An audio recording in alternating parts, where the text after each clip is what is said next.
আপনি কি জানেন তাজমহলের নিচে এমন কিছু বন্ধ কামরা আছে যা আজও কারো জন্য খোলা হয়নি? কেন সরকার এই ২২টি দরজা চিরতরে বন্ধ করে রেখেছে? তাজমহলের নিচে একটি বড় গোপন গোলকধাঁধা আছে। অনেকের ধারণা এই বন্ধ কামরাগুলোতে এমন কিছু প্রমাণ আছে যা তাজমহলের আসল ইতিহাস বদলে দিতে পারে। কেউ বলেন সেখানে মন্দির ছিল, আবার কেউ বলেন বিশাল ধনসম্পত্তি। আরও একটি রহস্য হলো এর ভিত্তি। তাজমহল দাঁড়িয়ে আছে মজবুত আবলুস কাঠের স্তম্ভের উপর। অবাক হচ্ছেন?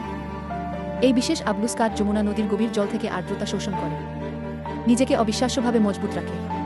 যদি যমুনা শুকিয়ে যায়, তবে এই কাঠ তার শক্তি হারাবে, আর হয়তো তাজমহলও ভেঙে পড়বে। বলা হয় শাহজাহান যমুনার অন্য পারে একটি কালো তাজমহল বানাতে চেয়েছিলেন।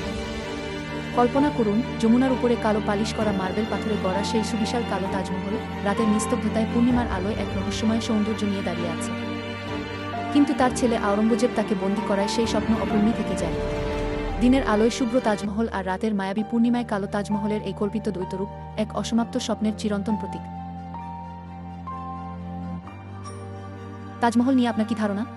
কমেন্টে জানান, আর এমন রহস্য জানতে সাবস্ক্রাইব করুন।